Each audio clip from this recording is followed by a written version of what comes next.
Hej och välkomna till Vimic Academy. Jag tänkte vi skulle gå igenom knappar och reglage.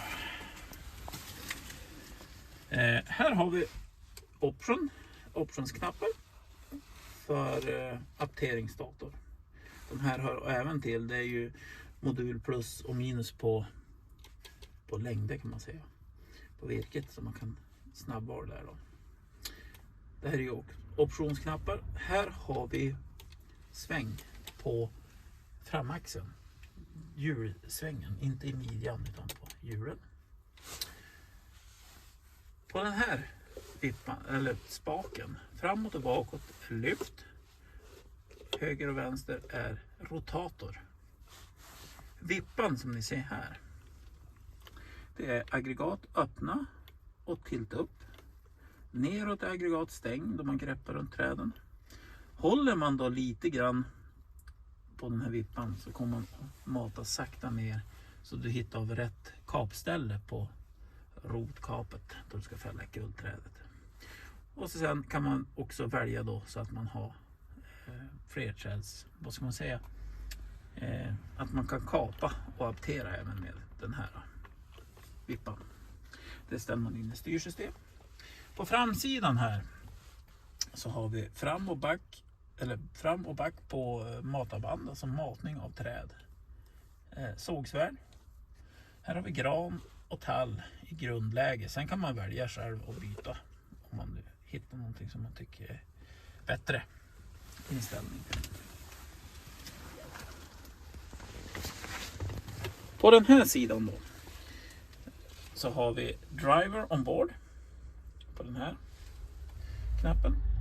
Här har vi stabilisering för att kunna påverka stabbcylindrarna och hålla emot om vi vill lite extra.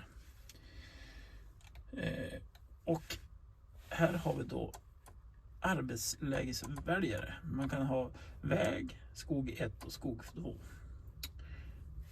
Här har vi då för sågen att själva svärdmatning. Differential har vi här. Och här har vi arbetsvarv. Och då håller man in den här knappen och kör på höger vippa där vi hade aggregat upp och öppna på den högra spaken. Så håll ner den och justera genom upp och ner så ändrar man arbetsvarv. Nu ska vi ta framsidan på den här. Så, då ska vi se. Här har vi, om vi har extra kvistknivar, att vi har knivar närmast såglådan, så har man knivar öppna där. Här har vi för att öppna banden. Här är knivar öppna. Och då pratar vi knivarna som är längst upp aggregatet där upp tiltat. Här har vi tilt ner på den här knappen. Så man tiltar ner aggregatet. Och här har vi en flervarsknapp. Just nu är den inställd på ett snabbt tryck. Då är det björk. Dubbeltryck. Då är det asp.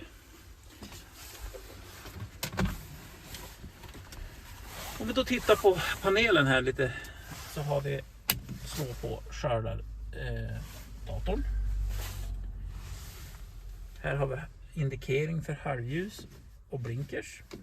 Då ser man det där. AC, halvljus och helljus och arbetsbelysning. Här har vi för att slå på färdbelysning. Och om ni ser då så blir den här blå och så slocknar halvljuset. Och här har vi fläkten inne i kupén. Och om vi tittar här så har vi nödstopp och det finns både fram och bak i maskinen. Om det ska hända något så pressar bara in den där så stannar maskinen utav. Tittar vi då under taket här så har vi torkare.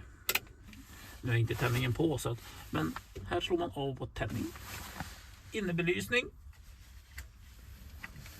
Och radio här uppe under taket. Och bakom här mig där har vi likadant som på framrutan, här i bakrutan då, så har vi torkare. Så, då tänkte jag skulle visa andra reglage som vi har här på golvet.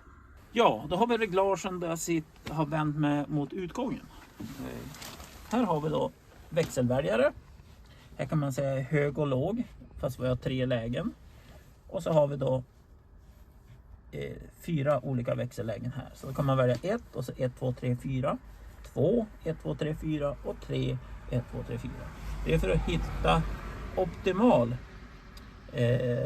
optimal växel just för den terräng du är och kör i. Här bakom har vi för fyrhjulsdrift eller tvåhjulsdrift. Så då är det antingen driver man bara på traktordelen där jag sitter, eller så driver man även på framdäcken som är under kranen. Och här kan ni även se då nödstoppen som jag pratade om lite tidigare här. USB för laddarapplikationer, telefon, lampa, annat. Och så har vi även ett cigguttag. Den här displayen är för dieselvärmare. Och här har vi innebelysning. Och huvudström har vi där nere. Om vi går då runt på andra sidan ska ni få se vars värmereglaget ser ut.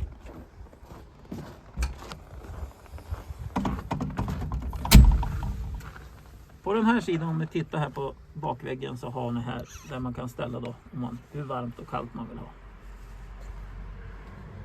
Så. Och så har det olika då luftutsläpp här och under taket som man kan ställa då, så att man får luftflödet där man vill ha det. Tack så mycket. Då har ni fått se lite grann om knappar och reglage.